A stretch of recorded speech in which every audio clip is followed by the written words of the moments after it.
ആചാരലംഘനം നടത്തിയാണ് ശബരിമലയിൽ കട്ടിളകളിലെ സ്വർണ്ണപ്പാളി ഇളക്കി കടത്തിയതെന്ന് NSS കരയോഗം പ്രസിഡന്റും മുൻ പഞ്ചായത്ത് പ്രസിഡന്റുമായ പ്രസാദ് കുണ്ടുപറമ്പിൽ പറഞ്ഞു. ശബരിമലയിൽ അയ്യപ്പസ്വാമിയുടെ ഹിതം എന്താണെന്ന് ദേവപ്രശ്നം നടത്തി തിരക്കാതെയാണ് ഇപ്പോൾ ശ്രീകോവിലിൽ നിന്നും കതക് കട്ടിളപ്പാളികൾ ഇളക്കിയെടുത്തതെന്നും അദ്ദേഹം ആരോപിച്ചു. ഇത് ആചാരലംഘനമാണ്. സന്നിധാനത്തും ശ്രീകോവിലും ജോലികൾ ചെയ്യേണ്ടത് ദേവപ്രശ്നം വെച്ച് ഭഗവാന്റെ ഇംഗിതം അറിഞ്ഞു വേണം. തന്ത്രിക്ക് താന്ത്രിക വിധി നടപ്പാക്കാനുള്ള ചുമതലയാണുള്ളത്. ക്ഷേത്രത്തിന്റെ എല്ലാ സ്വത്തുക്കളും സംരക്ഷിച്ച് ഐശ്വര്യമായി നിലനിർത്തേണ്ടത് ദേവസ്വം ബോർഡ് പ്രസിഡന്റിന്റെയും മറ്റ് അംഗങ്ങളുടെയും ചുമതലയാണ്. ക്ഷേത്രവും സ്വത്തുവകകളും സംരക്ഷിച്ച് നിലനിർത്തേണ്ട ബോർഡും ഗവൺമെന്റും ഇപ്പോൾ ദൂർത്തടിക്കുന്നതിനായി ക്ഷേത്രധനം വകമാറ്റി കടത്തിക്കൊണ്ടു പോവുകയാണെന്നും അദ്ദേഹം ആരോപിച്ചു. ഈ പോറ്റിയുടെ കാര്യം പറയുന്ന എന്തുകൊണ്ടാണ് എന്ന് എനിക്ക് മനസ്സിലാകുന്നില്ല.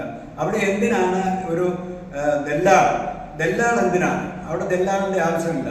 അവിടെ നല്ല സ്വർണ്ണപ്പണിക്കാരെ കേരളത്തിൽ കിട്ടാനുണ്ട്. ആ സ്വർണ്ണപ്പണിക്കാരെ അവിടെ വരുത്തി അവര് വളരെ എന്താ പറയുന്ന അവർ വലിയ പുണ്യത്തോടു കൂടി കാണുന്ന പ്രവൃത്തികളാണ് ശബരിമല ശ്രീ ധർമ്മശാസ്ത്ര ക്ഷേത്രത്തിൽ നടക്കുന്നതും ദേവസ്വം ബോർഡിൻ്റെ അല്ല ഏത് ക്ഷേത്രത്തിലും അവർ വളരെയേറെ ഭയഭക്തി ബഹുമാനത്തോടു കൂടിയുള്ള പ്രവൃത്തികളാണ് നടത്തേണ്ടത്.